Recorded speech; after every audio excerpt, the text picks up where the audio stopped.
A 1400 metros sobre el nivel del mar aparece, tan calma como un espejo, la laguna del Desaguadero. En 1883, Cristiano Jr. terminó en Jujuy un viaje de 4 años. Su objetivo, documentar fotográficamente el país.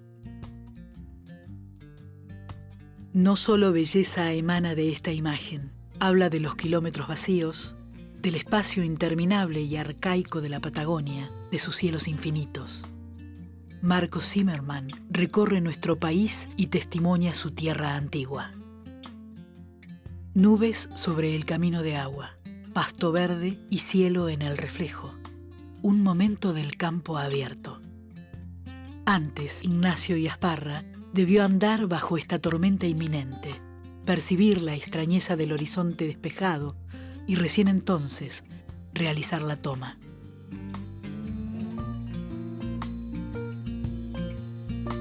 Ni recuerdo turístico ni emblema publicitario. Que la fotografía le dé voz a aquello no evidente que hace a un país. Mirar eso que nos excede y a la vez nos constituye. Fotografiar un paisaje.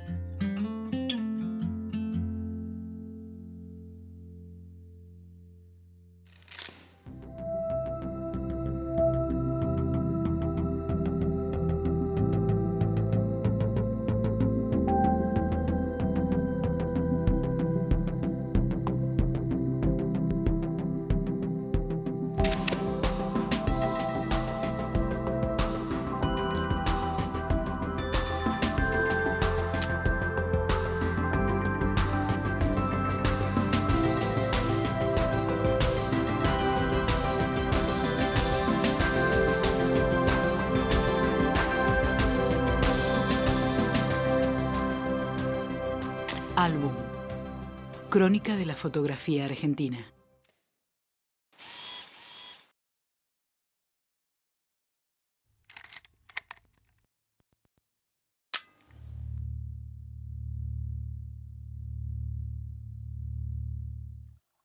Nieve en el Paramillo de las Cuevas, esta vegetación del arroyo de Sonda en San Juan, o el ímpetu de la salida de las aguas en la Sierra de San Luis. La calma del Paseo General Navarro, una tarde de Santiago del Estero. Sin dudas, ese fragmento de árboles en Jujuy. 4 años de viaje en imágenes, un aporte fundamental del legado de Cristiano Jr. Los hitos de este periplo fotográfico no muestran las dificultades de los traslados ni los arduos caminos recorridos. Sin embargo, cada imagen nos habla del sueño de este fotógrafo viajero. Atestiguar a través de sus paisajes ese país joven que a fin del siglo XIX era la Argentina.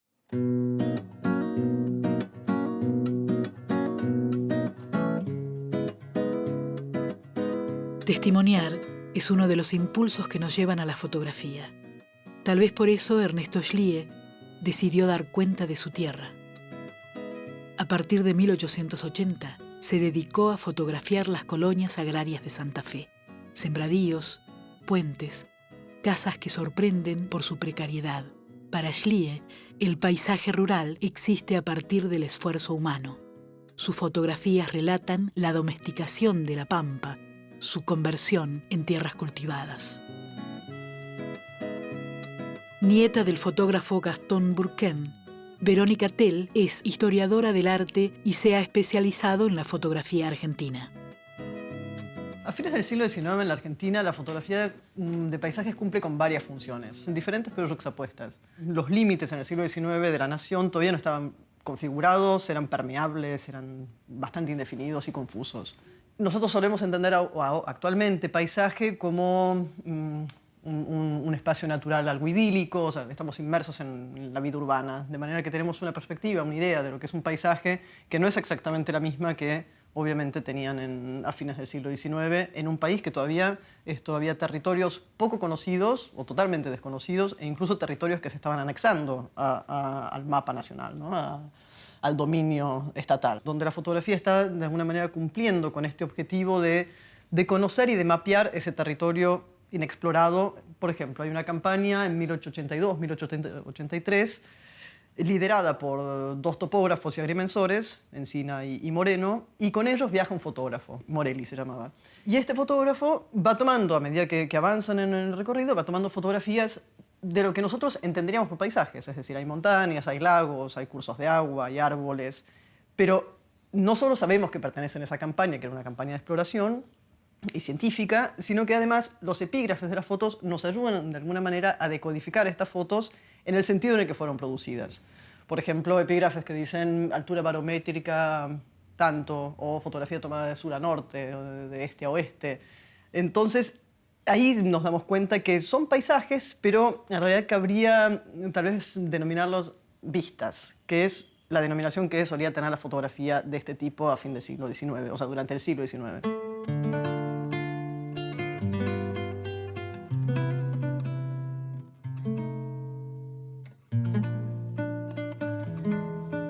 Por ejemplo, un fotógrafo fundamental del periodo era Cristiano Junior, un portugués. Él llega en el 67, pero en la década, a mediados de la década del 70, se propone un plan enorme y hasta entonces completamente novedoso, que era fotografiar toda la Argentina.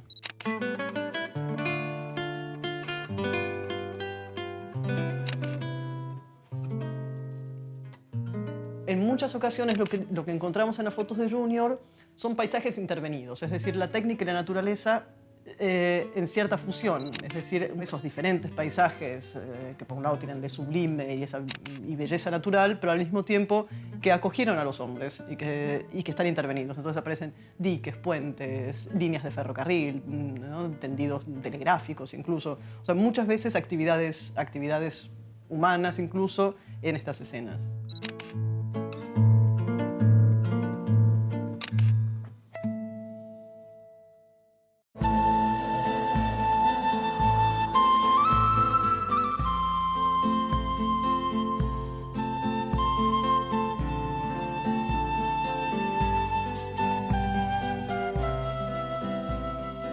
Yo te diría que entre los fotógrafos del siglo XIX que más me conmueven está Benito Panunzi, por ejemplo, ¿no? Quizás que sea el fotógrafo de esa época que más, digamos, se acerca al espíritu documental que tiene mi trabajo, ¿no? Es decir, creo que Panunzi fue capaz de ver, digamos, un país en construcción, un país que estaba empezando.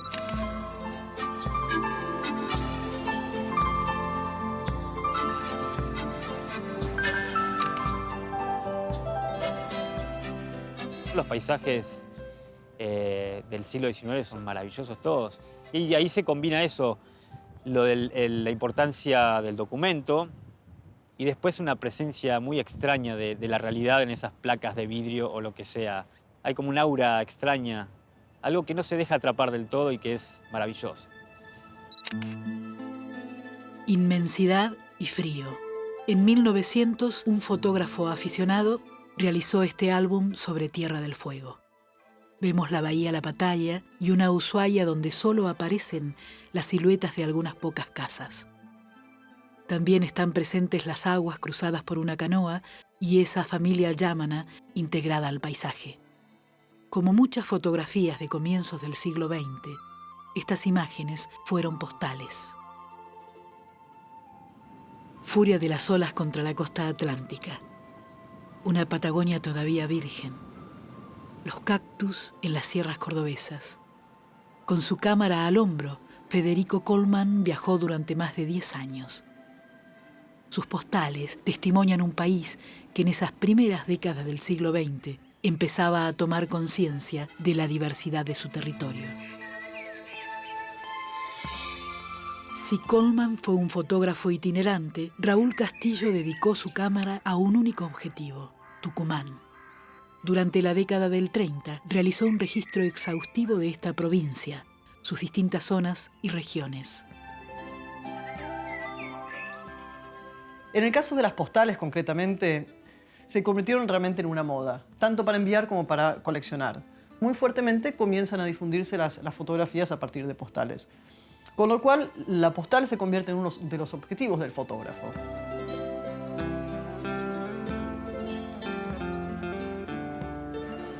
Paisajes que hablan de una identidad nacional. A veces hay que ir en su búsqueda. En otras oportunidades se los descubre en la geografía propia. En 1935 se produce un encuentro luminoso. La bióloga Ilse von Renzel le encargó al fotógrafo Anatol Saderman la ilustración de su libro Maravillas de nuestras plantas indígenas. El resultado, una colección de 68 fotografías que atrapan la belleza formal de nuestra flora. No hay anécdota ni narración. En blanco y negro, esta flor se abre. Tienta a imaginar que en el preciso momento en que miramos se está desplegando. Pétalos suculentos en corona, hojas lustrosas. Ante la imagen, cuesta no decir magnolia.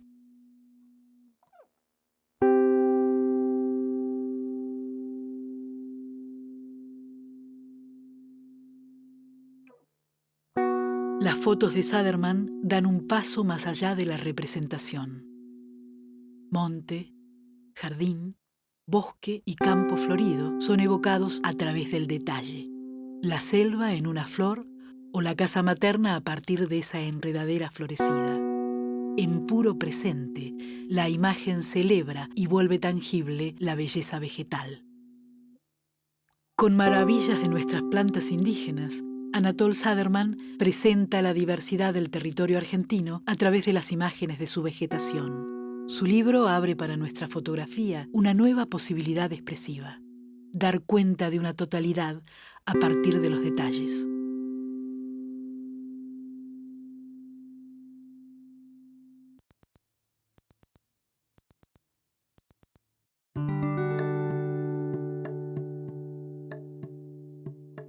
Hacia fines de 1920 ya se había extendido el uso de las cámaras de rollo. La pionera fue la Kodak, que en 1888, bajo el lema «Hágalo usted mismo», permitió el acercamiento de los amateurs a la fotografía. Su gran innovación, el uso de película fotográfica. En la década del 30, la empresa alemana Balda introduce en el mercado la Baldax. Esta era una cámara de fuelle tipo carpeta. Su objetivo emergía al abrir la tapa que lo cubre. La Baldax era económica pero muy precisa. Eso le valió gran aceptación por parte de los profesionales de la época. Con película de 6x6 lograba imágenes de gran nitidez y muy buen resultado en las ampliaciones. Este formato hizo de la Baldax una cámara idónea para las tomas de paisajes.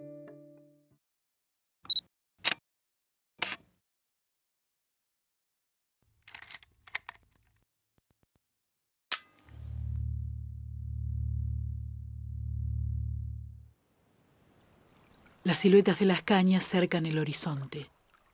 Una luz tenue define las formas en sombra de los bambúes. Casi en el centro de la imagen aparece esa luna llena capaz de reflejar el sol. Ante nosotros sucede este instante de la noche en el Alto Paraná. Iluminada por el claro de luna, la corriente, calma, sigue su curso camino al encuentro con el río Paraguay. Monte en ambas orillas. Lo impenetrable se hace visible gracias a esta particular luminosidad. Gastón Bourquin recorrió nuestro país y fotografió sus excelencias. También fue capaz de atrapar ciertos momentos de excepcional belleza. No sería igual esta imagen si ese claro de luna no irrumpiera entre las cañas, si este encuadre no nos recordara que estamos espiando un suceso extraordinario. Cómo la noche se ilumina y el resplandor lunar encuentra su doble en el río.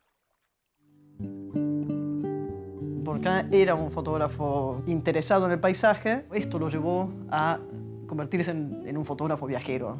Y hay una imagen que a mí me gusta particularmente porque muestra un poco este costado aventurero, que es el mismo Gastón con el auto, las botas de montar, la artillería, entre comillas, necesaria para este tipo de fotografías al aire libre que demandaba una pequeña aventura concreta.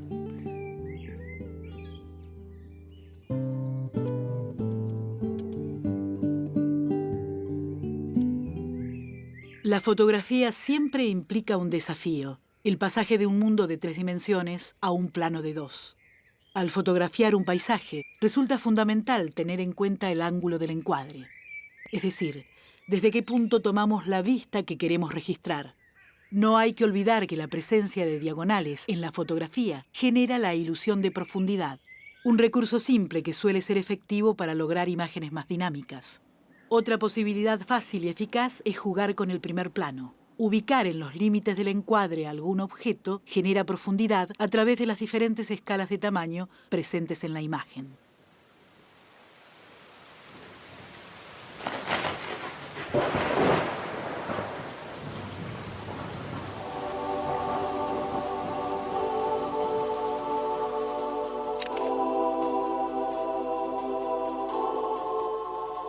Mi trabajo es el fruto de miles de kilómetros recorridos por el territorio argentino con el único objetivo de mostrar algunos rasgos de una identidad nacional, a veces difusa o a veces perdida. Con esta frase, el fotógrafo Marco Zimmermann da cuenta de la relación fundamental entre sus imágenes y el paisaje. A mediados de los 80, Zimmermann encontró en el territorio argentino un eje que sería central en su obra. Su primer libro, Patagonia, un lugar en el viento, lo llevaría a distintos rincones del sur del país para testimoniar esa geografía sorprendente. Llegado de fines de los años 80, en la Argentina había un grupo de fotógrafos, entre los cuales estaba yo, que exponíamos y habitualmente íbamos un poco a las muestras unos de otros y la fotografía circulaba en ese ámbito un poco cerrado. Entonces a mí se me ocurrió que sería bueno sacar la fotografía fuera del ámbito estrictamente fotográfico y me pareció que la manera de sacar la fotografía fuera era hacer un libro que lo pudieran ver mucho más gente. Y así nació la idea de hacer Patagonia. Un trabajo de 4 años de fotografías sobre la Patagonia ya en formatos más grandes, en 6x7, en formato analógico. Y bueno, recorrí la Patagonia varias veces y por supuesto, bueno, hice una serie de investigaciones previas y conté con algunos escritores, digamos, y científicos que apoyaron el trabajo y que escribieron en el libro.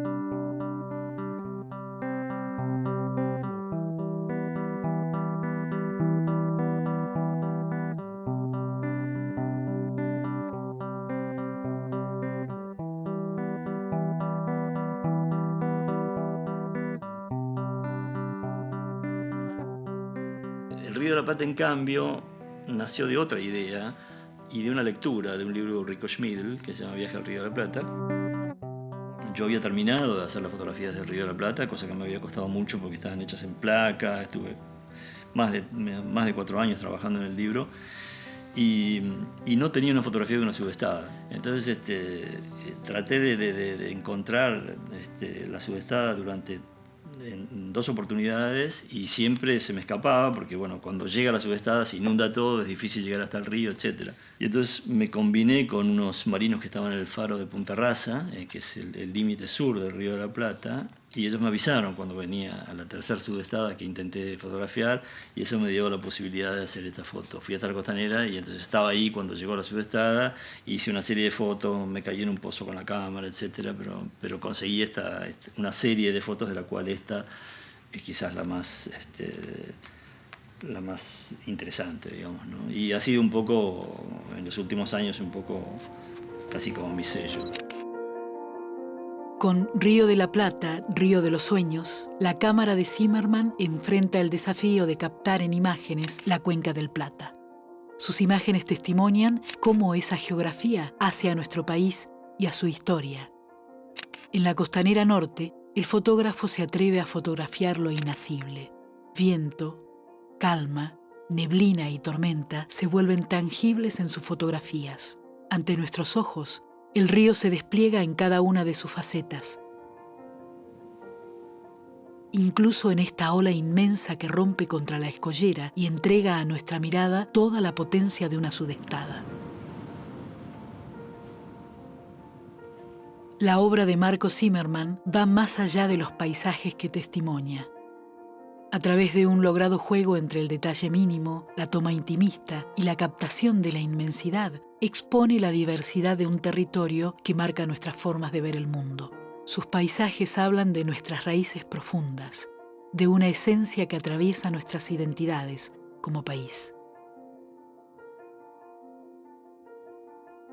A mí lo que más me interesa, digamos, de alguna manera es eso, ¿no? Registrar algunas cosas de nuestro país para que la puedan ver otros que quizás no tienen la posibilidad de transitar por el país como he tenido yo en busca de estas imágenes.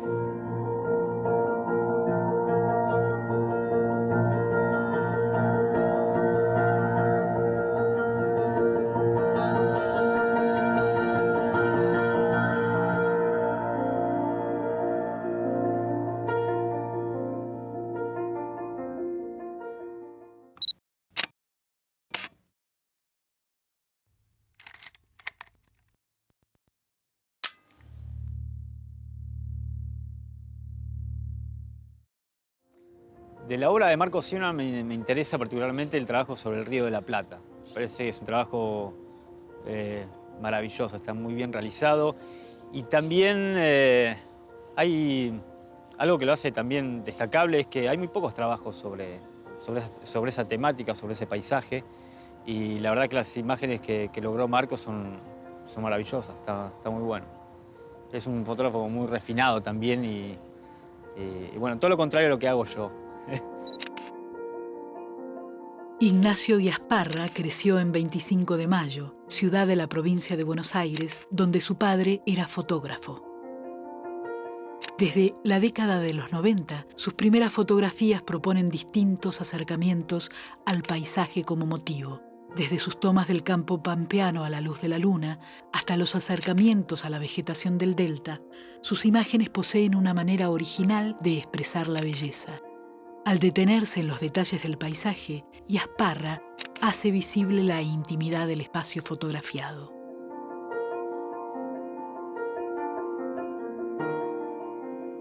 Empecé con el paisaje, creo, por el contexto donde me crié, que me crié en una ciudad del interior, que estaba muy relacionado con el paisaje campestre, con la pampa y con todo eso. Y creo que empecé naturalmente por ese lado. Y siempre me traté de buscar, de ver esos paisajes que yo tenía quizás en mi recuerdo de una forma determinada, ¿no? Algo que no estaba presente, digamos, para el ojo desnudo, sino tratar de buscarlos con una luz particular, que solo la podía encontrar con la fotografía.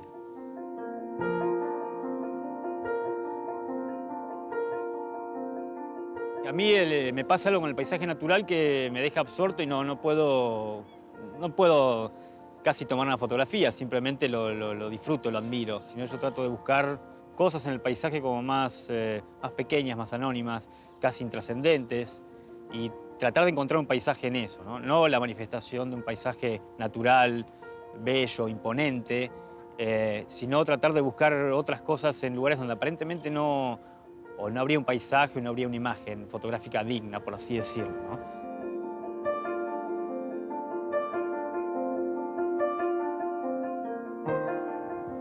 El vínculo que establezco con los paisajes está dado siempre por cierta percepción de la luz en determinado paisaje.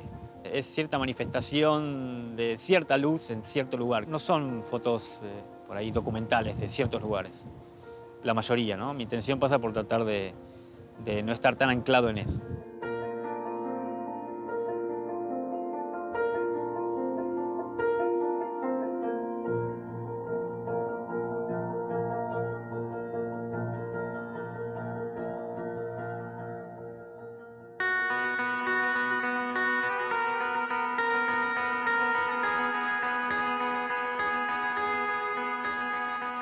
Las huellas en un camino de tierra parecen reflejar el traslado de las nubes por el cielo. Esa vegetación resplandeciente del Carapachay, o la manera en que una ruta se pierde hacia el horizonte. Fragmentos de territorios, sus detalles vueltos visibles de una forma inédita, como ese campo infinito entre Puerto Deseado y Jaramillo, o el sol cayendo sobre una pampa interminable. Desde que la fotografía existe, el paisaje ha sido uno de sus grandes desafíos, también un foco constante de atención. Tal vez porque mostrar de manera original la belleza habla tanto de la subjetividad del fotógrafo como de su maestría detrás de la cámara. Hoy las fotografías de paisaje plantean formas originales de contemplar la diversidad del territorio argentino. Estas imágenes, al construir una visión acerca de nuestro país, evidencian cómo su geografía marca nuestras identidades.